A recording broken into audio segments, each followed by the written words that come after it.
Welcome to another exciting episode of Moody Talk Sports. A lot of stuff for you today, so I want to dive right in. We've got some college football stuff, we've got some NFL football stuff, all kinds of top tens with running backs and wide receivers, college teams, NFL teams. I want to dive right in, but first let's talk about my bets, where I stand. I was trying to get into the green. Didn't quite make it there. I had a really rough Saturday. There was a lot of upsets. There was a lot of just weird games. Penn State. A couple of these I felt really bad with. I ended up going, I believe, 5-10 on Saturday, so not great. Now on Sunday, I actually had a winning day. So overall, at this point, I am 28-35-1, which means if you bet against me, you're winning money. So that's the thing. A lot of these guys, a lot of these sports shows, they'll get on there and tell you how great they are and how, if you listen to them, you'll win money, and they're cocky. And even when they lose and they have a losing record, they're cocky. That's not what I'm about. I'm here to tell you, I want you to make money. Go against me. Whatever I say, just do the opposite. And right now, if you do that, you will be in the green. So for now, I'm going to stick with that mantra. We'll see how the year goes along. But as of right now, hey, just do the opposite of what I say, and you'll be making some money, and maybe you'll have a little extra spending money on the weekends, huh? Okay. So, long story short, I don't want to talk about every bet I did. Excuse me, I've got my games crossed. Miami, Florida, I apologize. No, it is Florida. So the Texas-Florida definitely surprised me a little bit. I had Texas -4.5. I really thought Texas was going to rout Florida. We'll talk more about that later. When it comes to any other games, the Penn State obviously is the killer. We'll talk more about that one in depth later. Texas Tech put on a great showing. I didn't realize they were that good. They'll definitely be higher in the ranks this week. And then Miami, Florida State. That was the one I was getting confused with. I'm sorry. Miami, I took Florida State plus the 4.5. Ended up being a 6-point game. So very close there, but I had the right idea. Let's go ahead and dive into our top 10 college teams as of right now based on what I saw. So, starting at number 10, listen, I'm still have Missouri here. They didn't play this week, so I'm not going to punish them for that. They have Alabama up next. Missouri, this is the best Missouri team I have seen in a long time. That's originally where I'm from, so I've seen a lot of Mizzou football. I've never seen them play this good. And so this is probably one of the best chances they have. But they're going up against a really hot Alabama team that had a rough first week, but now since then has been lights out. I think this is a great test for Missouri, and it's going to really let not only me, but I think all of us know how legit they are. So I want to see a good game. Hopefully Missouri does well. And at number 9, surprising enough, we have Alabama. Wait, we were just talking about them. Same thing. I don't have to say anything more. They've been on a hot streak. They play a tough SEC game this week. This is going to be one of the best games of the week, I hope, because you have my number 9 going against number 10. These are two really good teams, and right now there's a lot of hate on the SEC. Use this as a platform to bump that narrative back up. Number 8, we have Ole Miss. Now, Ole Miss didn't play, so I'm not going to punish them too much here. They have Washington State up next. My big problem with Ole Miss is I just don't know how legit they are. It's kind of a yellow flag for me. I'm still waiting to see, are they a legit contender? Can they beat a powerhouse team? I just haven't seen enough yet. I'm impressed, don't get me wrong, but I need to see a little bit more, and right now Washington State's not going to prove that to me, so Ole Miss still has a long way to go. But hey, it's still a long season. Number 7, we have Texas Tech. I bet Houston. I thought Houston was a really good team. I bet Houston plus the 11.5. Texas Tech ended up routing them. Now, Texas Tech didn't play a great first quarter in my eyes, but this is one of the most high prolific offenses I've seen in college football this year, and they are a legit team. And right now, they are running over their opponents. You can make an argument about the strength of schedule. I get that. But until I see anything else, they deserve a spot in at least the top 7, I think. Oklahoma at number 6. They just won 44-0 over Kent State, which did not, really surprise me. Now, I took Kent State plus the 45.5 because you guys know my code, my creed, and my rule. I don't give up that many points. That's why, even though it was a complete blowout, a complete just obliteration, I still won the bet, huh? Okay. Oklahoma's a great team, and they've actually beat a couple of really good teams, I think. Their strength of schedule isn't an issue. I think they're a legit top 5 team. Maybe not yet, but I think they could be by the end of the year. You just got to keep winning, baby. Number 5, we have Indiana. Now, I know some people are going to disagree with me on this, and I get that. That's completely understandable. I might be a little high on Indiana. I just love their defense. I think it's one of the best in the country, and they have a very, very tough game against Oregon coming up next. And this will be a perfect showcase for them to kind of say, hey, A, we're legit. A, we know what we're doing. Or B, we've just been playing some no-name teams and really running up the score. Both are possible. I love Oregon. You guys know I love Oregon. This is going to be one of my games of the week for sure. Great game. Not even a sneaky good game, just a good game. Put this one on your schedule. You got to watch it.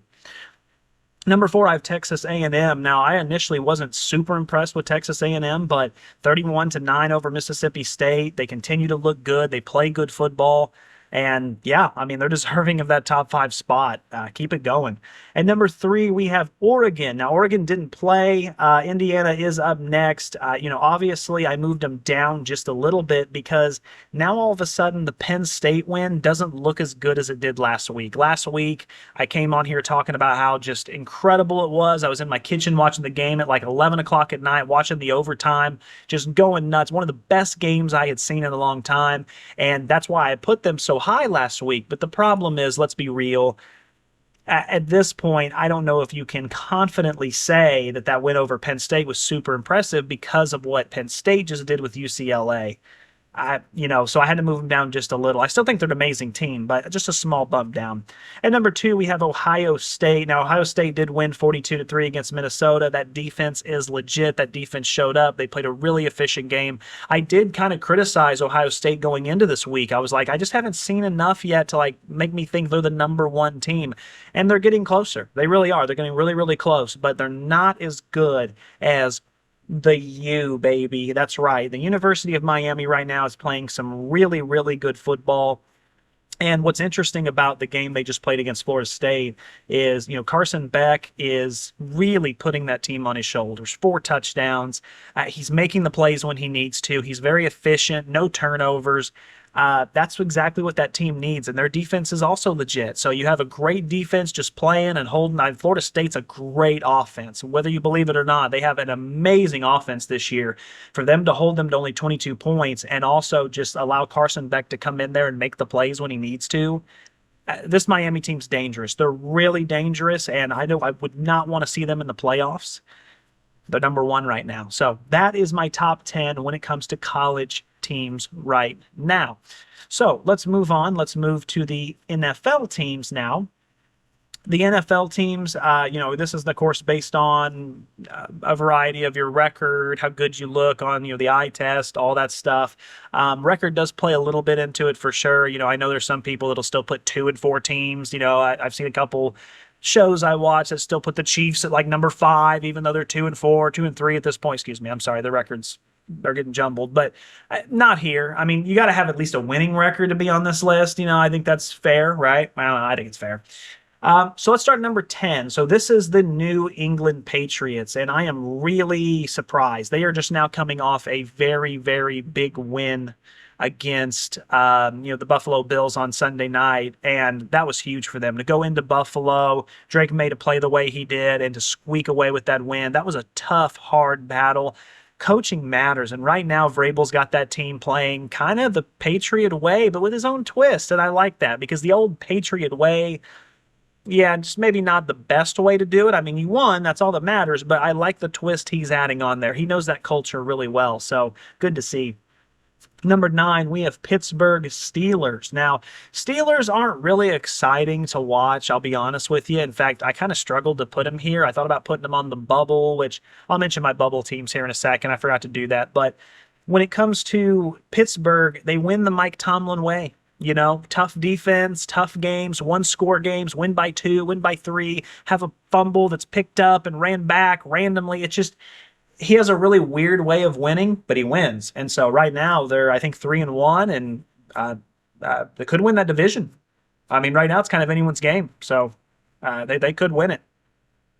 All right, so number 8, we have the Seattle Seahawks. This is still a really good team. They played a really tough Bucs team, and this was a shootout. If you missed this game, I am so sorry. This was one of the best football games I have seen in a long time, I was so shocked at how it was basically Brady versus Manning or Mahomes versus Goff or what.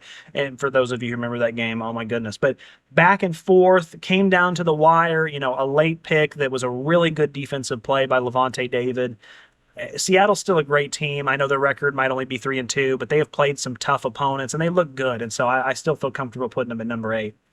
Getting into number 7, we have the Buffalo Bills. Now, this is a big drop for them, and some of you might be like, okay, I don't understand. They're 4-1. Yes, they had one bad loss, but I mean, not even really a bad loss, but just an unfortunate loss. Why so low? I'm just not convinced at this point that who they played has been legit competition. If you look at their strength of schedule and who they've played, I'm just not impressed with any of those teams, any of them. And with that being the case, I just need to see a little more for them. I think they're still deserving to be in the top 10, but I want to see them play some teams like, the Detroit or Kansas City, or, I just somebody good, the Packers, Rams, Broncos, somebody that has a legit team or a legit side of the ball. Right now, it feels like they've been playing a lot of tomato cans, and I just need to see a little more from them. That's all. Number 6, we have the Philadelphia Eagles. They were higher on this list. I mentioned it last week. I'm just super not impressed with them. I mean, I'm really not, because they only play one half of football. And the way they've kind of gotten away with that is that they play such a good first half or second half of football that the other half they can kind of just sit back and relax and just kind of game manage and come away with a 2-point, 3-point victory.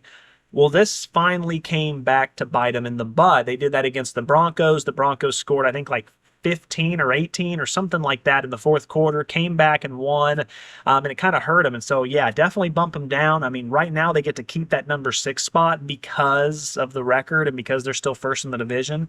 But make no mistake, if they pull something like that again, I'll yank them out of that top 10. I'm not impressed with what I've seen. I mean, I love the coaching, I love the game management, but as far as just explosive plays and Saquon only rushing for like 3 yards a carry, there's a lot that needs to be worked on, and I think a lot of people are upset with the OC now too, and kind of rightfully so. Number 5, we have San Francisco 49ers. They are winning despite just being mangled on both sides of the ball. They came in Thursday night and had a victory that really, really impressed me a ton. Going into, LA, I know 49ers fans travel well, so it wasn't like a true road game, but them to play with all the injuries they had, Mac Daddy Jones just throwing for over 300 yards, it's impressive. It's really impressive. And I think they deserve that spot because when they get fully healthy, even if they don't get fully healthy, if they just get more healthy, they're going to be a legit contender. Number 4, I have the Jacksonville Jaguars. Like after that, they beat the 49ers. They beat the Chiefs. They beat a couple tough teams. They're not flashy. They're not like super buttoned up. You got a first-year head coach, but they just kind of fight nitty gritty and they just find ways to win, right? Like, Trevor Lawrence falling down last night and getting up and kind of looking around and just somehow making it happen. Like things like that matter in football. And when you can just find ways to win, even if they're goofy or even if they're just strange, blocked punts, Eagles are good at that too. It makes a big deal. And right now they've beat 2 legit teams, and they could be a wild card team or possibly even up for the division. We'll see. And number 3, we have the Tampa Bay Buccaneers. They went into Seattle, like I mentioned earlier, and they played an extremely tough game. We'll talk more about this game in depth later, but Baker Mayfield continuing to put on an MVP-like performance, and they somehow find ways to win. Tampa's 4 wins have all come with Baker leading the charge and doing a come-from-behind win, in the fourth quarter with like 2-3 minutes left. It's kind of insane how he does it. Now, some people make the argument, well, why does it take him that long? It doesn't matter. There's no pictures on the scorecard. Wins are wins. I mean, period. They almost did it against the Eagles. If it wasn't for a tipped pass, which was a great defensive play at the goal line, it could be 5-0. So, it's just really, they're a great team and they're still banged up. When they get fully healthy, they're going to be really dangerous. So I think that division at this point is probably theirs. Number 2, I have the Indianapolis Colts. They continue to blow out teams. They continue to play really well. They continue to make Daniel Jones look like an MVP. What else do you want? You know what I mean? Like, it's incredible. They just beat the Raiders 40-6. We'll talk more about that game too. Number one, we have the Detroit Lions. You know, they're stacked. Their offense is just stacked from front to back. It's easier for me to mention the players who are average than it is to mention the players who are elite because they have so many elite guys. They continue to play teams and blow them out. They continue to just almost feel like they toy with teams. It just looks so easy for them. And right now, they are my number one team. So that is my top 10 NFL teams. It's cool. It's cool to see this. If you had told me this is what it was going to look like at this point in the season, I wouldn't have believed you, but I'm here for it. There's a lot of teams that are surprising and playing a lot better than we thought they were. Cowboys are another team that continues to play really well and is a lot better, but they're just not on this list. So, all right, that's the top 10. Now let's move on to the men among the boys. So this is the weekly series we do where we do our top 10 when it comes to quarterbacks, running backs, wide receivers, all in the NFL based on their stats, touchdowns, yards per reception, all that kind of stuff, the impact they make, all that good stuff. And let's start, of course, with quarterbacks, okay? When it comes to quarterbacks, number 10, we are looking. Actually, let me do my on the bubble real quick before I forget this time. I don't want to do that twice. On the bubble. Now, the first guy I put on the bubble is Mac Jones because he's only played 3 games.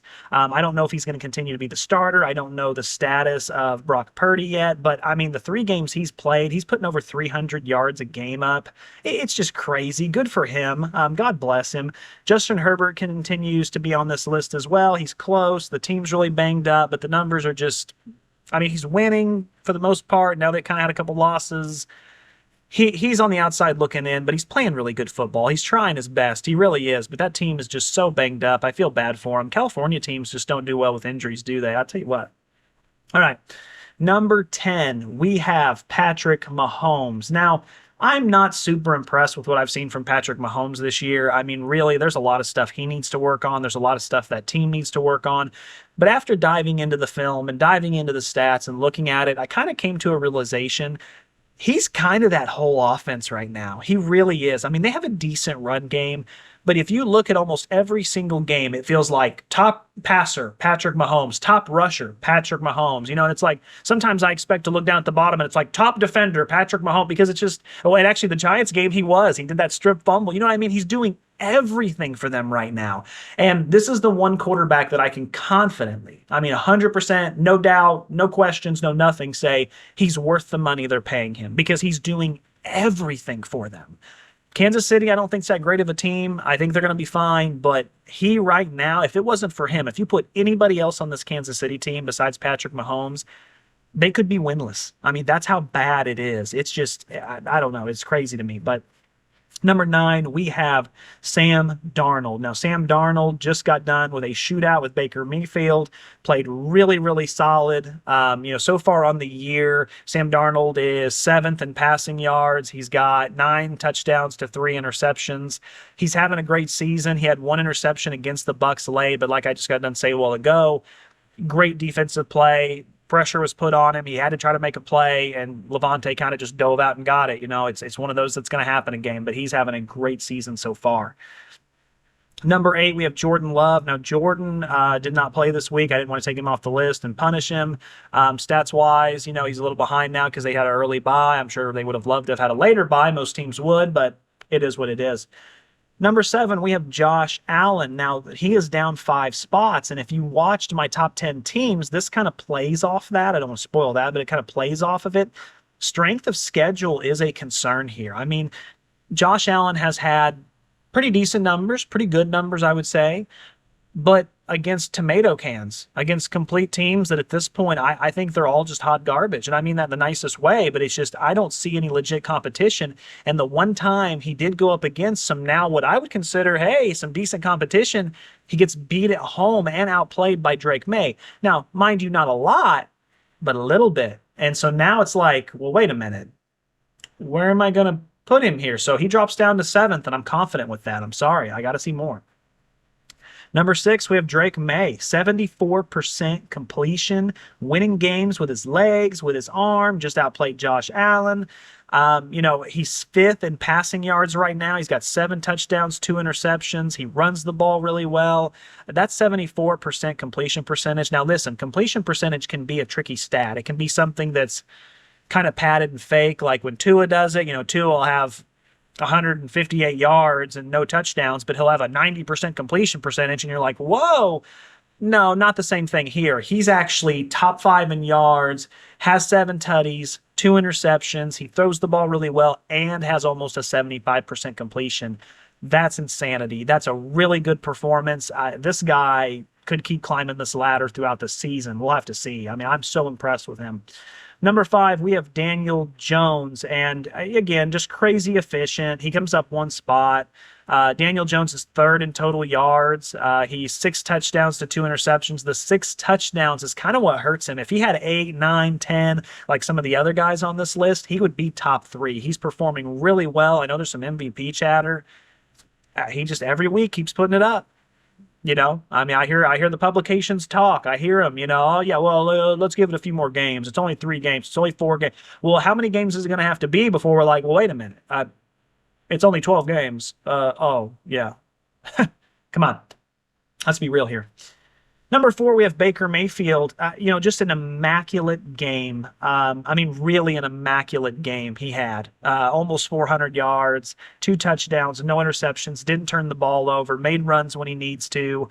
He's 4th in yards currently, 10 touchdowns to 1 interception. That 1 interception was that tipped ball with the Eagles that was, really a good throw, and he had an open receiver, but just a great defensive play. Baker is playing out of his mind right now, and yeah, legit MVP talks and legit MVP conversation. Right now, he's got my vote, period. And I go, that's biased, but I don't care. He's playing like it. Without him on that team is a losing team. That's all there is to it. Number 3, we have Jared Goff. Again, this guy's kind of like Mr. Consistency. 75% completion, 12 touchdowns, leads the league. The big thing with him is, I'm looking on here real quick. There was something here. It was...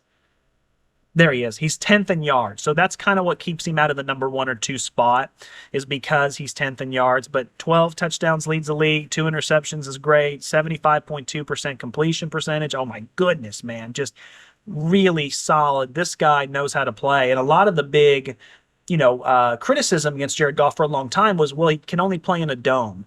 That's not the case anymore. He plays good just about anywhere. And that's really that step he needed to take to become elite. And he's done that with the Detroit Lions. Good for him.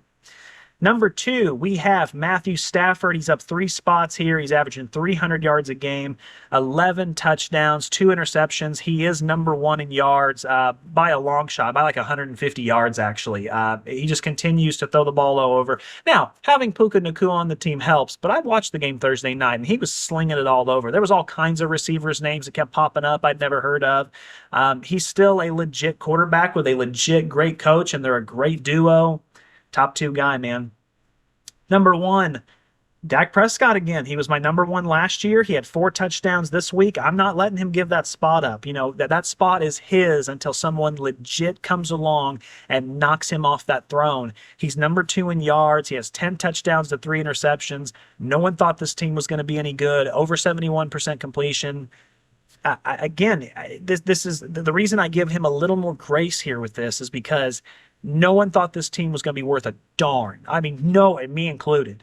Now all of a sudden they're winning games, and you can make an argument out of strength of schedule. You can say they lost to the Bears. I get all that, but right now you take him off that team, and they're a dumpster fire. They really are. He's making everyone around him better. The running game, the wide receivers, just. And look, I'm not a lover. I'm really not. I've been anti-Prescott when they paid him that money. I've been anti-Cowboys for as long as I can remember, but I have to give credit where credit's due, and right now it's due.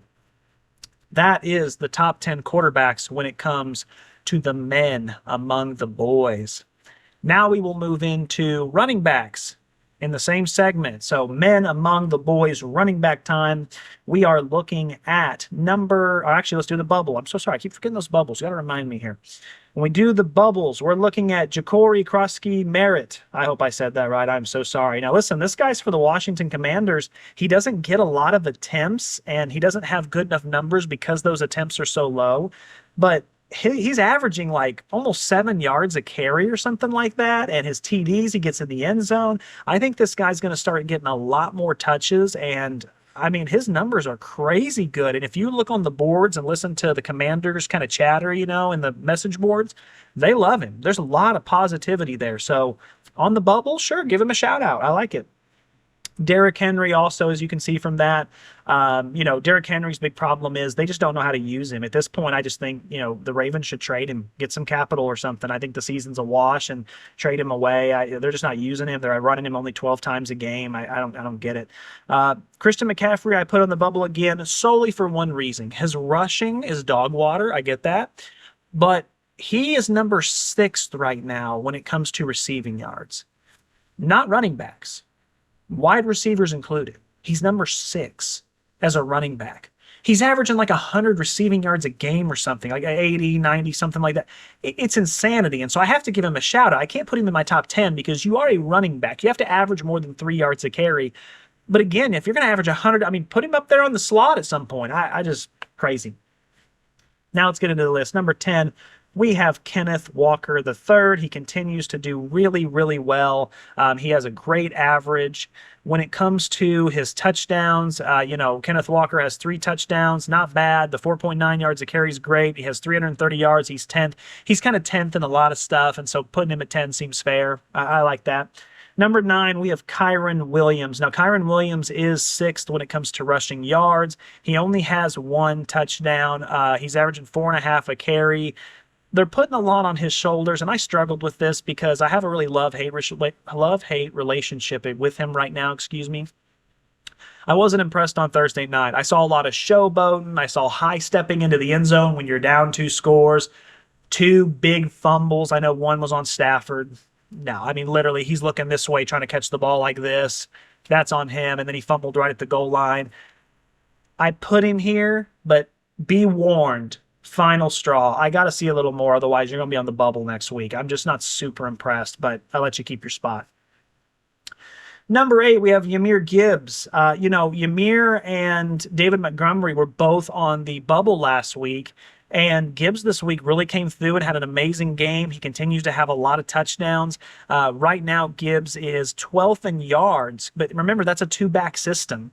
He's averaging 4.6 a carry. He's got 4 touchdowns. He's a good threat out of the backfield sometimes, only 22 receiving yards, so not the best.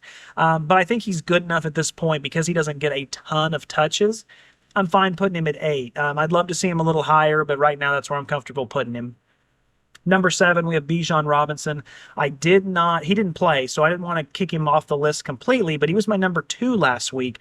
And if you remember, the reason he was my number 2 was because he is running the ball pretty well for the most part, but that's not what's great about him. What's great is his receiving yards. He had 270 receiving yards through 4 games. I think that's awesome. It's not quite C-Mac level, but he's also rushing the ball well too. So he's actually a dual threat, which is nice. Right now, C-Mac's just a single threat receiving. He actually is kind of a dual threat, and so I still feel comfortable with him at 7, but this week, since Falcons play again, I want to see a little bit more for him, and he's going to have a pretty good game to stay on the list.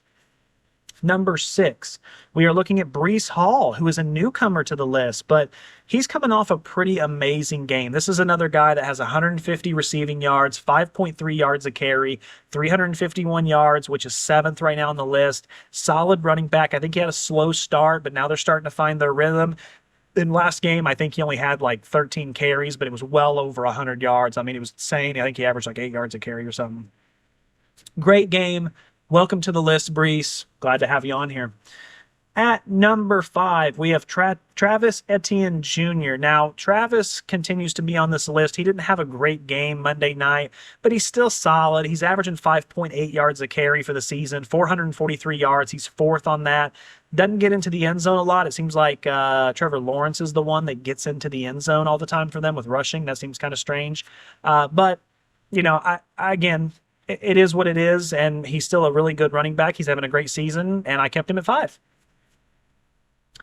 Number 4, we have J.K. Dobbins, who, again, was on the list last week. I can't exactly remember where, but 402 yards. He's fifth in yards, averaging 5.2 a carry. He's not really viable in the passing game, but when it comes to the running game, he knows what he's doing. I mean, he's really helping that Broncos team control a lot of games. I don't know what you want me to say here. He is a solid running back. He's fun to watch. He's got an explosiveness to him. It's nice. Looking at number 3, we have James Cook III, who is still in the same spot. He had another solid performance. He's second in yards on the year at 450. He has 5 yards a carry on the dot, and he has 5 touchdowns. Those 5 touchdowns are huge. He's a really good power threat. He can really power it into the end zone. They don't rely on Josh Allen to punch it in all the time now. He's a very solid running back, and, although I don't think he deserved to come up, didn't really see anything that deserved to come down either. Number 2, we have Javonte Williams, who is averaging more per carry with 3 less yards. So very close to James Cook here. This is kind of what I was comparing him to. He has 3 less yards than James Cook does. He has the same number of touchdowns, but he's averaging 5.7 yards a carry compared to 5 yards a carry, so I gave him the nod. These are 2 really good running backs. Javonte for the Cowboys. Dak Prescott was my number 1 when it came to quarterbacks. He's now my number 2. They just have a solid offense. They really do. The coaching this year for Dallas has been pretty incredible because they're taking a lot of players and turning them into top 3 guys. It's impressive. It really is. Then we get into number 1 again, which is Jonathan Taylor. No movement. I mean, again, he's number 1 in yards. He's number 1 in touchdowns. He's averaging 5.1 yards a carry. He has 133 receiving yards, so he's a dual threat. Right now, he's just that balanced back, and he can kind of do it all. And right now, the Colts are buzzing.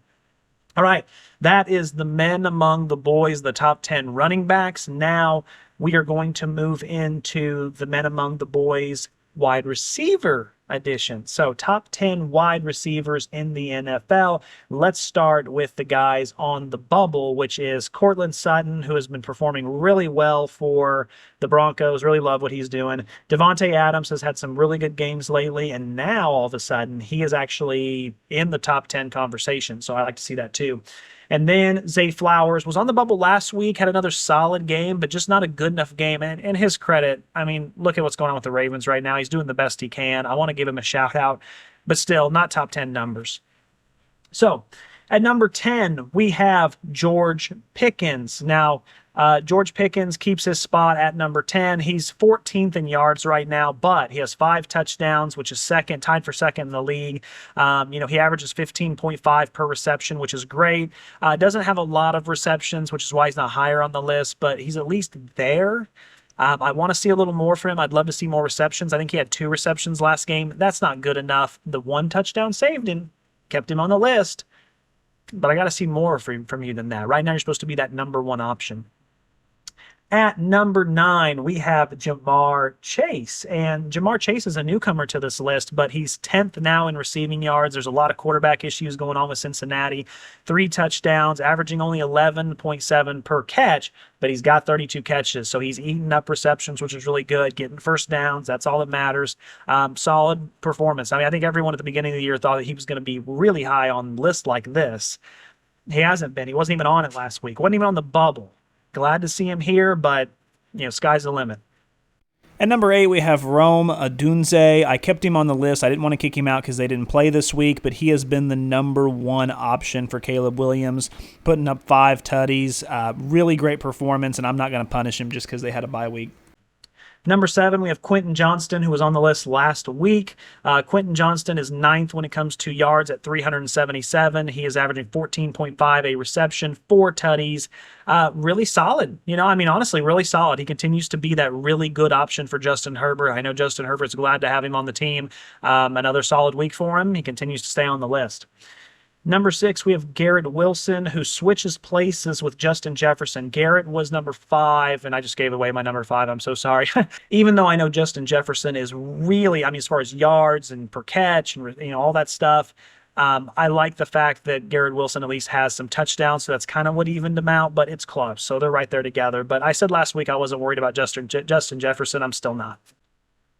At number 4, we have Amon-Ra St. Brown, who had 8 catches for 100 yards.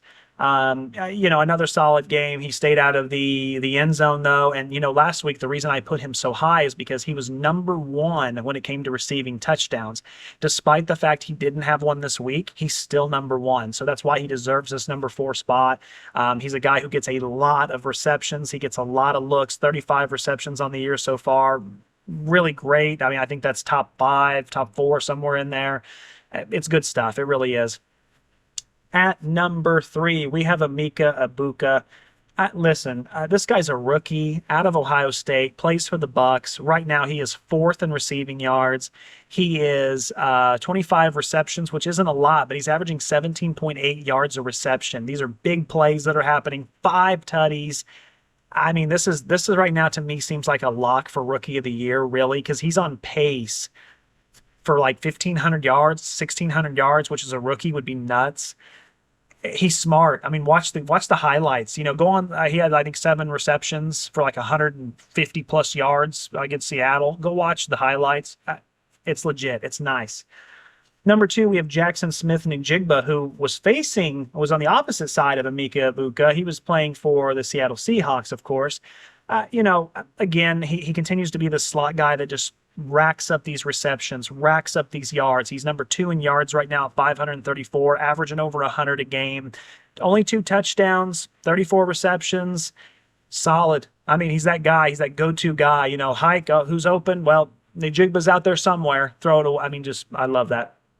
Number 1, no surprise here, Puka Nacua. It's not close. It's not close at all. Puka Nacua has 588 yards. He's number 1 there. He's in fact, actually, just the only thing he's not number 1 is receiving touchdowns. He's got 2. But if I look at, receptions, number 1 by far. Number 2 is Christian McCaffrey with 39. That's hilarious. 52 for Puka Nacua, 39 for Christian McCaffrey. Amon-Ra St. Brown is 2nd with wide receivers at 35. So just insanity. He's averaging 117 yards a game, which is by far number 1. Puka has been the best receiver in football this year, and unless something happens injury-wise or maybe a bye week, he ain't coming out of that spot. He just ain't. In fact, even with the bye week, he probably won't. Just incredible. So that is the men among the boys, the top 10 wide receivers for week 6. Week 6. So very, very cool. So that covers all of our top 10s for the week. We are now going to move into a segment I am doing and trying out this week. It's a new segment called the Hot Seat. This is essentially either teams, coaches, players, whatever that, hey, we're looking at you because we had expectations. We expect you to be here and you're not even on the chart anymore. I mean, you're well underperforming. And here are some guys that I think, or teams, whatever, that are on the hot seat. This is some good topics here. So let's start with the New York Giants. Obviously, it's Dable. I think that Brian Dable's got to be on the hot seat at this point. I don't care for the coaching method at all. I really don't. When I look at what they do, I thought that Jameis should have been started over Russell Wilson. They started Russell. Russell was incredibly boring. They bring in Jackson Dart. Jackson Dart doesn't quite look ready yet. I know he won that first game, but sometimes that happens. You come out your first game, there's a spark, on the team. Jameis should be starting right now. Jackson should be getting these reps. It's not good there. Scatabo is a great running back. He's going to be awesome. I love the fight. I just don't like how they're coached. I really don't. I thought the defense would be better. I really did. And at this point, I have to wonder, I don't know what Brian Dable does that makes them better. And I know that's a harsh criticism, but this team now has been bad for a number of years. What have you done for me lately? I almost want to pull this up just really quick, and I apologize to do this mid. But when it comes to Brian Dable, if we look at his seasons as a head coach, this is his 4th year, okay? 9-7, 6-11, 3-14, and now they're 1-4. What exactly is New York waiting on? I mean, he comes out, has a winning season. Then it gets a little worse. Then it gets a lot worse. Now it's still getting worse. At what point do you kind of have this realization where you're like, maybe it's just not working? You know what I mean? I don't get it. I really don't. New York is just such a bad team to watch play. I won't be betting on them going forward. I really thought they were going to be better than people thought. I kind of had them as a dark horse, one of those teams that could double their wins. No, I'm done. I'm done. I've seen enough. Next up, Geno Smith. Look, I've always kind of been a Geno supporter. He's always been one of those middle quarterbacks. When he played in Seattle, he was kind of a mid-ranked, 15th best kind of guy. Had a lot of yards, had some good touchdowns, occasional interception, but for the most part, played pretty solid and played pretty tough. This year, I don't know what's going on. He's seeing ghost. The interceptions are ridiculous. I mean, the turnovers are ridiculous. Football looks so hard for the Raiders in general. And this is Pete Carroll's first year, so I'm not going to put that on him. I'm not going to pin that on him. But when it comes to Geno, right now, Geno's just not leading that team. And so he's on the hot seat for sure. I mean, I think you got to make a switch. What that switch is, I don't know. I'd pick up the phone and call the Giants and see if Jameison's available. I mean, we just talked about that. He'd create a spark. He can throw the ball downfield. Maybe create something. I don't know. Next up on the hot seat, the entire Miami Dolphins football team. Really disappointing loss against the Carolina Panthers. They were ahead the whole game. I actually had the Panthers plus the points, but I was nervous. It was like 17-0 or something at the first quarter, second quarter, something. And again, Carolina comes back, and Mike McDaniels looks, I mean, you can just see it on his face. You can see it on his frustration. Something needs to be changed. It just does. And I think it's just one of those scrap things. I think you need to scrap everybody. I think Tua probably needs to move on. It's a harsh truth. I'm not trying to just be harsh on everybody, but over the years, I've slowly been picking out these issues with the Dolphins. I mean, I've been like, yeah, I'm not big on the quarterback. They paid him. And then I'm like, well, I'm not big on this, and then they extended him. And I'm not big on the coach, and he keeps coaching. And it just, now we're kind of at a point where I'm like, this isn't a playoff team. It just isn't. And so something's got to change here. I don't know what it is, but it might just need a rehaul. And that might be the only way. If you're a Dolphins fan, I'd love to know what you think, but I don't have an exact answer of how to fix the problems. I just know that there's a lot of them. Next up, John Harbaugh. Now, this one might come as a surprise. I also have his staff as well. The Ravens have missed their opportunity window, possibly. Lamar has had these MVP type seasons time and time again. They have Derrick Henry on the team. They have one of the best running backs. They have one of the best quarterbacks. They're supposed to have a really good defense, and this team is a dumpster fire. I mean, it's a complete dumpster fire. The defense is one of the historically worst defenses that's ever played, and that's just what I've heard or seen. I don't know what to do here. And the offense doesn't make sense to me. How do you not control the running game? How do you not feed Derrick Henry the rock? How can you not? The whole team is suffering, and I think the coordinators are an issue. But eventually the coordinators, if you have two coordinators that are a problem, that has to link back to the head coach. It just does. And I like Harbaugh. He's been there for a long time. I mean, a long time. Is he just kind of coasting? I don't know. I mean, Harbaugh I consider to be a possible Hall of Fame coach, and the Ravens are just a tire fire. I don't know what to make of them. I mean, their defense is terrible. Their offense can't move the ball. I actually took them on Sunday because I thought the backup was going to come in and be a little more efficient, hand the ball off to Derrick. No, same old try and true methods, and another blowout, another absolute blowout to a team that, I'm sorry, the Texans aren't good. They're getting blown out by teams that aren't good. That's a problem. Next up, the Eagles offensive coordinator. The Eagles come up with some of the weirdest games I've seen where they play a half and then they don't play a half. They had -1 passing yards and a half, and they had -17 passing yards and a half. Their offensive coordinator seems like, and I'm not trying to be super mean here, but this is just kind of the vibe I get.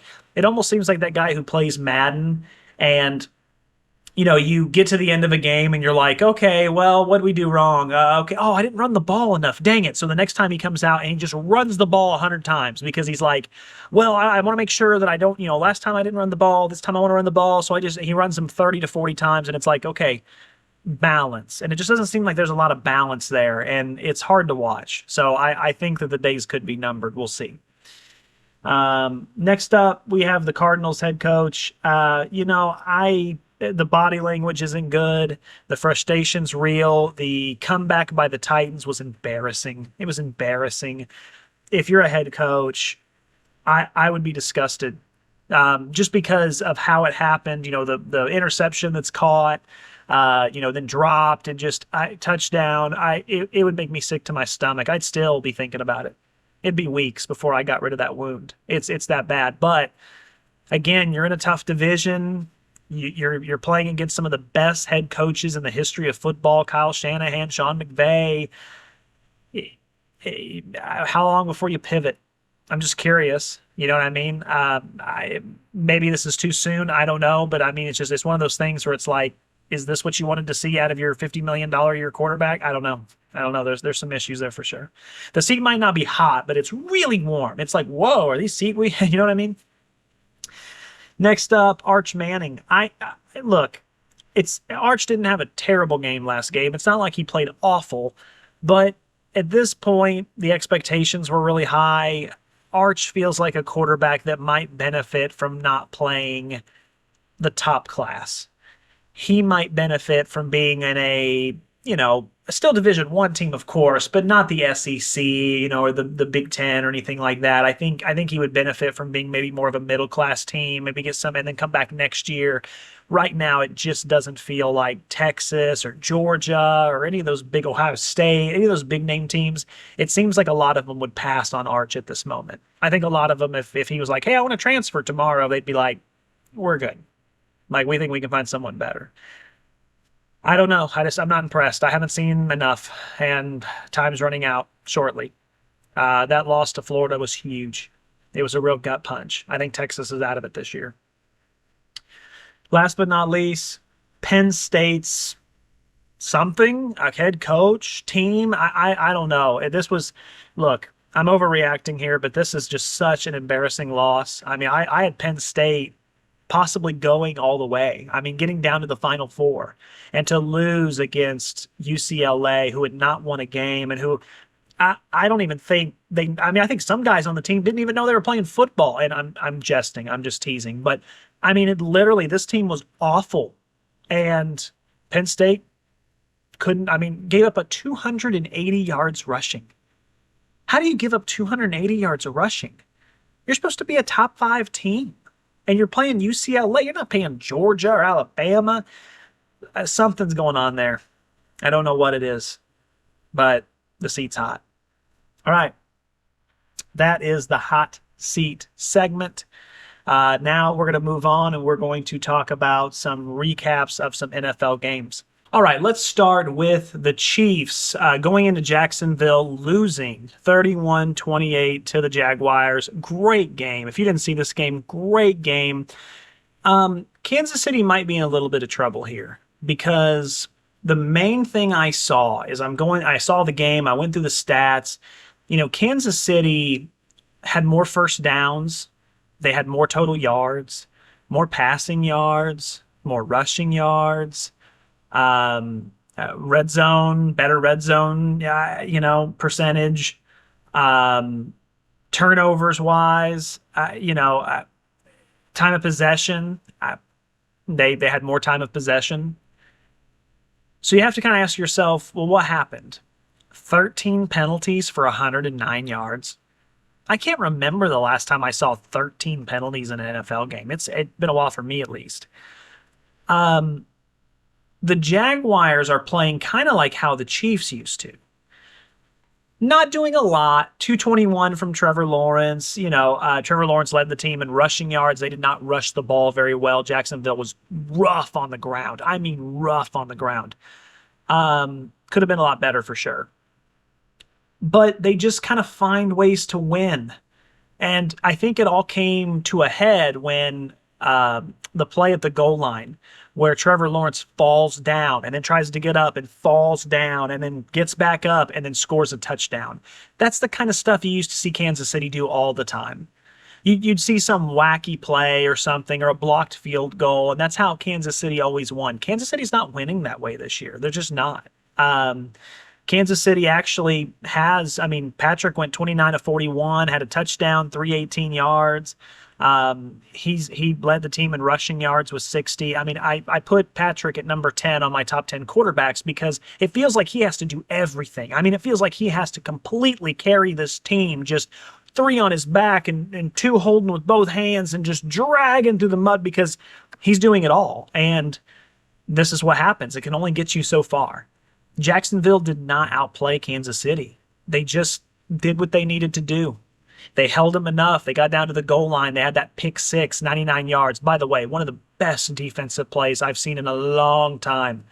Linebacker acts like he's going to rush, kind of hits him with this, and then just immediately comes over into coverage and takes, I mean, just there's nothing you can do if you're Patrick. There really isn't. There's nothing you can do. He's going to go to film study and just go, what do I do? Yeah, what do you want me to do? Come on, Coach Reed. Like, I thought he was blitzing. Kansas City, I think, played a tough team. I think Jacksonville's a really legit tough team, and I think they still are going to get better as time goes on. But Kansas City isn't playing perfect football, and they've lost the edge. And what I mean by the edge is I'm talking about those plays like Trevor Lawrence, the pick six, the Lawrence falling down, the Travis Hunter going up between two guys, and he sticks like an arm through one of the defenders, and the ball happens to land in it, and he makes an amazing catch. That's what you used to see from Kansas City all the time. And it would kind of drive me nuts because not that I don't want to see Kansas City succeed, but it was just like you felt like they should lose, and all of a sudden just some random play would happen, and you're like, it's over, and yeah. So, interesting game. I'm flabbergasted at 13 penalties for 109 yards. Reed's going to have to put his foot down a little bit. You can't win games that way. You can't make that many mistakes. And also, not to mention referees, I really hate doing that, but there was actually two big penalties that the broadcast agreed should have went against Kansas City. There was the offensive pass interference, how Kansas City got their first touchdown. The broadcast, I forget the referee guy they have for the, he gives the advice or whatever. He flat out said, he goes, yeah, no, it should have been. I mean, that's clear as day. Then there was the pass interference where the Chiefs intercepted Trevor Lawrence, and I think it was the third quarter. And again, came on there and said, that's clear pass interference. I don't know how you could miss it. And so the Chiefs even got some of those calls, I felt like, and still came up short. I think they're in trouble. Not for the season, but we always look at the Chiefs for the postseason, right? That's what I'm nervous about. Next up, Buccaneers Seahawks. If you missed this game, go watch the highlights right now. Go watch the 20-minute highlight video. This was Peyton Manning, Tom Brady 2.0. This was two quarterbacks that both got cut by Carolina a couple years ago. And if you're Carolina, you've got to be sick to your stomach watching this game because these guys are slinging it. Let me show you. I mean, this is just some of the stats, right? Okay, let's start with Baker, touchdown maker, okay? 29 of 33, 379 yards, 2 tutties, no interceptions, 1 sack taken. Wow. Did not run the ball well, 2.3 yards a carry for the Buccaneers. They did not have Bucky Irving, which Bucky Irving's an elite running back in my book, especially when it comes to elusive. I mean, just he's one of the most elusive guys I know. I'll tell you what, Baker carried the team yesterday, or on Sunday, excuse me. I absolutely carried him. Emeka Ibuka, 7 receptions, 163 yards and a tutty. Cade Otton, 4 receptions, 81 yards. The rookie out of Oregon, Tez Johnson, 4 catches, 59 yards. You love to see it. Seattle, Sam Darnold, 28 of 34, 341 yards, 4 touchdowns, 1 interception. That 1 interception came on a really good blitz. Darnold kind of avoided the blitz and threw it to a guy underneath, and Levante David read it the whole way, had to kind of dive. It was an excellent defensive play, but it was the one that turned the tide and won the game. Amazing game. One of the best games I've seen in a while, seriously. If you haven't seen it, go watch the highlights. These are both 2 top-tier teams. I don't know why Seattle can't seem to win at home, but this is another game where Baker comes back in the fourth quarter with 2 minutes left, wins the game. That's 4 times this season so far. They've only won 4 times. Baker is the MVP, period. Because Baker is winning these games for him. If you take Baker off that squad, the Buccaneers might not even have a win under their belt. That's how bad it is. Baker Mayfield is just leading that team. He's putting everything on his back despite the injuries. Seattle's going to be fine. They've played a lot of tough teams this year. They lost to the 49ers. That's a respectable loss. They lost to the Buccaneers. That's a respectable loss. I wish they weren't both at home, though. Why can they not play at home? Seattle's one of the toughest places to play. I don't get it. Saw the sunshine. That was kind of weird. Seeing the sunshine in Seattle, you almost never see that. But Jackson Smith-Njigba, my number 2 receiver. 8 receptions, 132 yards and a tutty. Cup added it with 6 for 59. A.J. Barner, 7 for 53. A lot of good guys to throw the ball to. This was a great game. Go watch the highlights. Let's talk about Colts and Raiders, okay? Now, the reason I want to bring up this game is because I didn't get to see it. When I kind of went into it and was doing some research, I wanted to talk about how Indianapolis is just tearing it up. 40-6. They're just blowing out every team. But, when you dive into this game, it gets kind of weird. Because I try to look at the stats sometimes and just guess, like, okay, can you see what happened? And most of the time, the stats will tell you, oh, Daniel Jones had 5 touchdowns. No, okay, that tells me what I need to know. This was strange because Geno Smith, 25 of 36, no touchdowns, 2 interceptions, only 4 sacks, so not the end of the world. Not great, but not the end of the world. Daniel Jones, 20 of 29, 212 yards, 2 touchdowns, no interceptions. So neither quarterback lit it up. Daniel was efficient. Didn't light it up by any means. Rushing-wise, the Colts rushed for 3.8 yards a carry. Las Vegas rushed for 4.2 yards a carry. I don't understand that. Like, it just, again, there's no one ran the ball well. So then I had to start thinking, how did Indianapolis get 40? I'm like, was it a blocked punt? Okay, yeah, there was a blocked punt in there. Turnovers, turnovers were obviously in favor of Indianapolis, but I'm like, I just don't see enough. Go watch the highlights. It's kind of insane. The Raiders make football look really hard. Really hard. Like, when you're watching the Raiders on offense, they had a couple of, and I want to show, I want to pull this up, this play-by-play. Their first drive, okay? Indianapolis comes out, has a 3-and-out. The Raiders come up, 16 plays, 80 yards, 10 minutes off the board, and they kick a field goal. Okay. Then Indianapolis comes back, 13 plays, scores a touchdown. Then Raiders blocked punt. 3-and-out, blocked punt. Excuse me. The Raiders went 3-and-out, had a punt that was blocked. Then Indianapolis recovers that, gets a touchdown. Then 9 plays, 64 yards for the Raiders. Interception. You get down to the red zone, interception.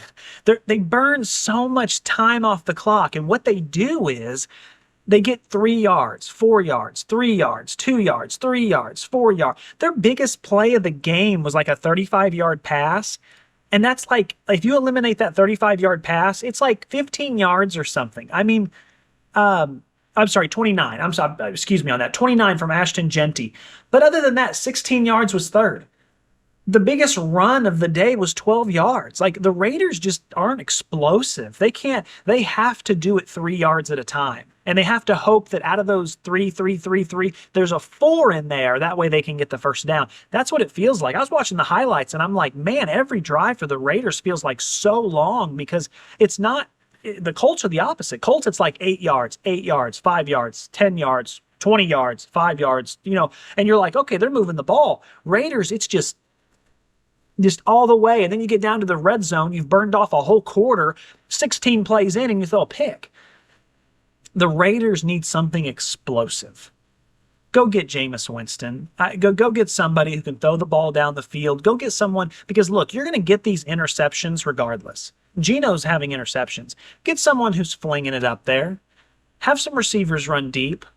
I know that their goal is to run Ashton Jeanty. It would be mine too, but you have to throw deep so you can open that up. And right now, they don't have any deep playability. They're just stacking the box, and hey, Jeanty's going to get the ball.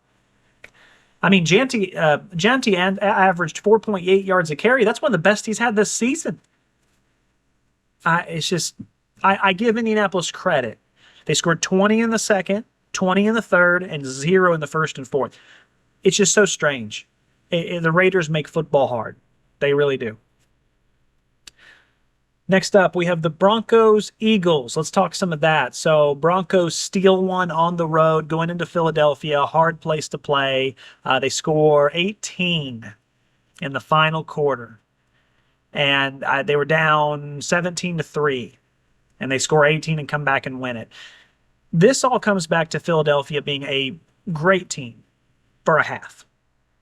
There's always one half out of every game that Philadelphia looks like a Super Bowl team. I mean, they run the ball, they pass the ball, they're effectively moving it. There's these big plays, there's energy, there's momentum. And then once they get a lead, it's almost like the coordinators are like, okay, cool, let's just game manage. Well, that's fine if you can still put up points. But if you're just going to lay down and run, punt, and just keep repeating yourself, teams are going to come back. You can't play one half of football. This league's too difficult. There's too many great teams out there. Now, Denver kind of played one half of football too, but they played the half that mattered, the second half.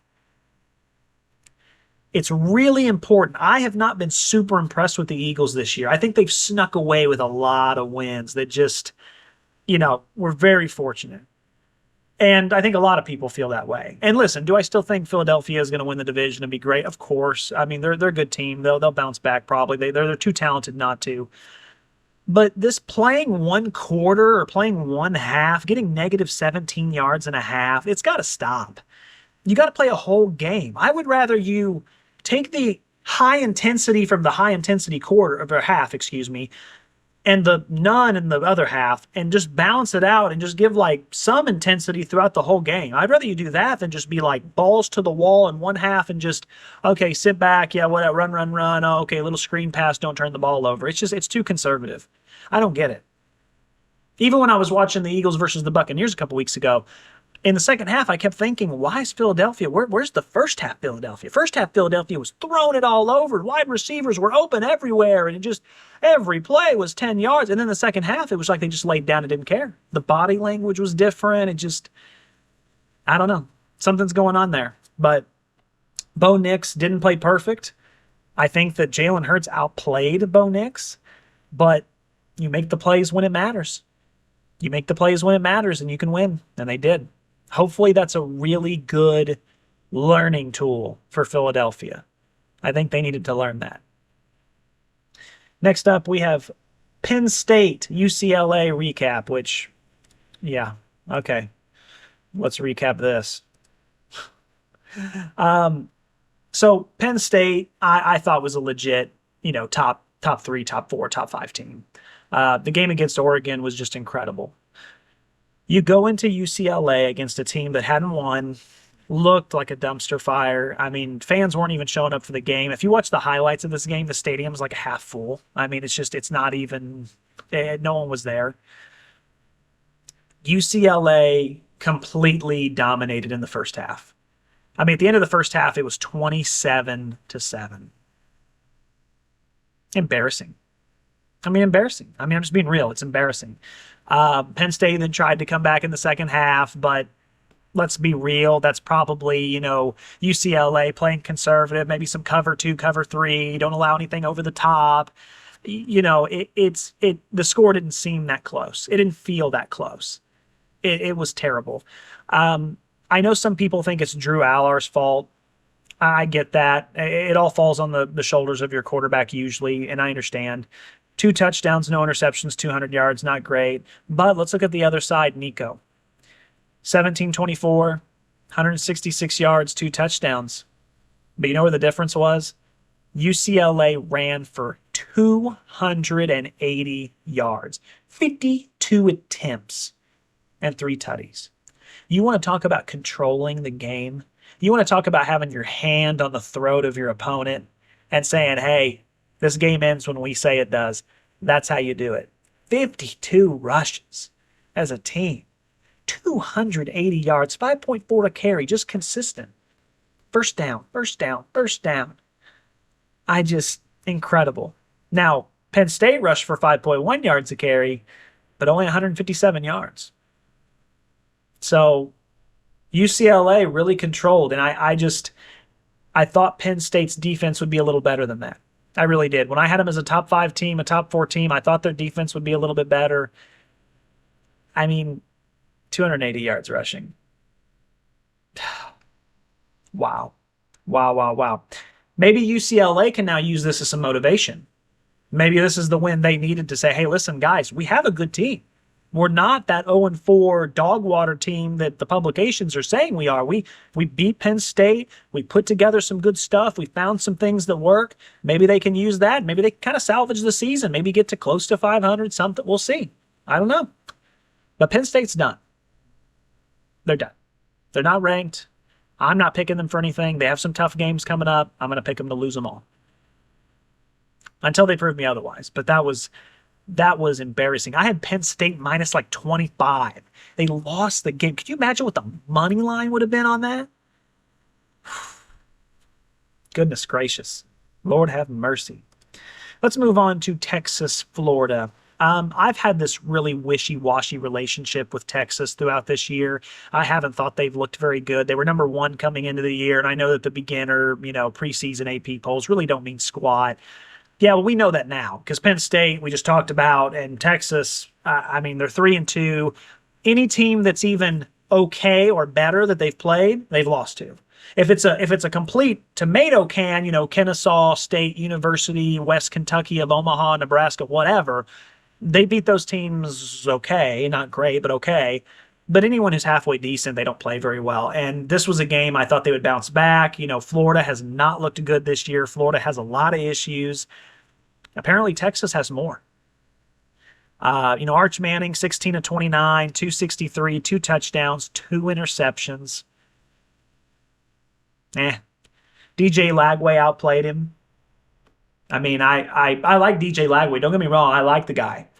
But he shouldn't be outplaying Arch Manning. There's too much hype behind Arch. And maybe that's what we need to accept at this point, is that the hype was overhyped.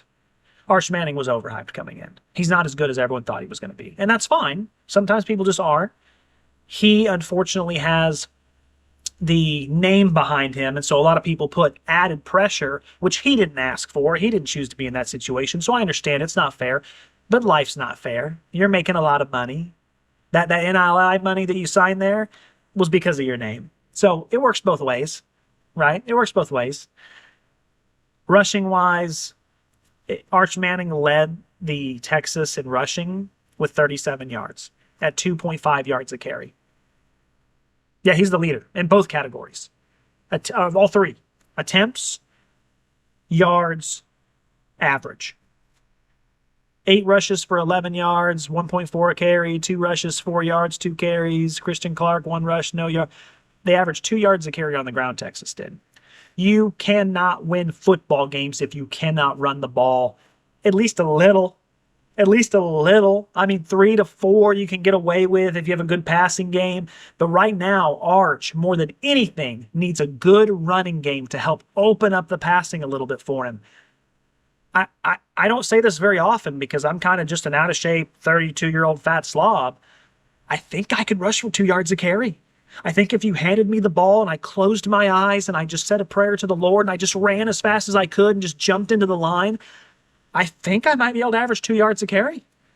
Now, you'd have to wheel me out in an ambulance or an airlifted helicopter after I got tackled a few times, but I think I could get the 2 yards a carry. And look, I'm not trying to be that way about it. I'm not trying to be, prickly about it. It's just that's bad. You got to fix that. Figure it out. Switch some offensive linemen around. Figure it out. I heard Texas's head coach say that. They need to figure that out to have a running game without, Arch being the main focus of it. I agree. A lot of work to be done. Good job, Florida. Ran the ball well, 159 yards on the ground. Texas's defense obviously is not as good as we thought it was either. When it came to rushing, Florida didn't have a long play. 16 was their longest rush, but just 4.3 yards a carry, consistent, 159 yards, 37 attempts. That'll control the game, and they did. That's why it was such a low-scoring game, 29-21, lower than some. They controlled the game really well. They played tough. Maybe Florida can use that as a building block now because they've had a rough start to the season. So maybe now they use that, they get a little better. Maybe they actually can salvage the season a little bit. We'll see. Last but not least, we have Miami going into Florida State and beating the Seminoles. Miami is my number one team for a reason. They play tough games. They've had one of the toughest schedules this year so far, playing just back to back to back teams that are all just that feel either we thought were elite at the time, or even if they're not elite, they're still good. Carson Beck, 20 of 27, 241, 4 tutties, no interceptions. So efficient. Gets the job done. Miami ran for 98 yards, 3.2 a carry, and that's what we were just talking about, right? I just got done mentioning that a few minutes ago. You can run for 3.2, 3 to 4 yards a carry if you have a strong quarterback leading the team. That's what Carson Beck is. Carson Beck is a man amongst the boys. He's getting it done. Miami's defense is also playing out of their minds. Florida State has an incredible offense, and Florida State averaged 3.5 yards on the ground, which this is a great running team.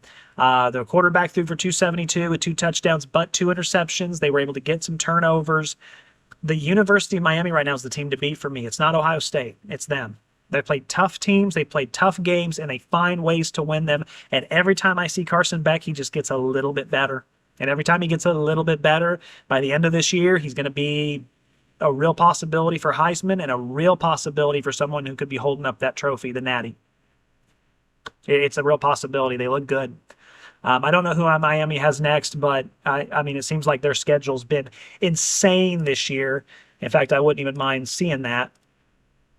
They have Louisville, so now they can Louisville's a decent team, but it's not Florida, South Florida, Notre Dame, Florida State, Actually, I'm just now looking at their schedule. Miami's already through the toughest part of their schedule. They've got Stanford, SMU, Syracuse State, North Carolina State, Virginia Tech, and Pitt. From this point on, Miami just has to kind of keep improving and because I think they'll be undefeated at this point. I do. I'm going to call it right now. I think they're undefeated. Incredible. Great game for Miami. Florida State is still a really good team, and even though it does look like this season could be over unless they go on a really historic run, Florida State has been a laughingstock for the last couple years. I don't feel like they're that this year. They have a really good team, and even if they don't end up doing a lot this year, this is a really good building block for following years. It really is. I think Florida State's in a good spot. I like how they look this year. I'm impressed. They won against Alabama. The Virginia loss is really tough. Miami is a respectable loss. After this, they really don't play a top elite team again for the rest of the year, unless you want to consider Florida a top elite team. I don't. I consider them mid-grade. You've got Stanford, Clemson, Wake Forest, Virginia Tech. They could go on a run too. They really could. I think it's going to come down to that Florida game, which will be excellent because that's the final one of the year. So that'll be a good one. All right, well, that is all I have for today when it comes to the Moody Talks Sports Week 6 podcast. Hope you really enjoyed this. I did. Had our top 10s. I'll be back next week for the same thing. Guys, I appreciate you so much. Enjoy your family. Enjoy your friends. Enjoy some sports. That's what it's all about, baby. I'll see you soon.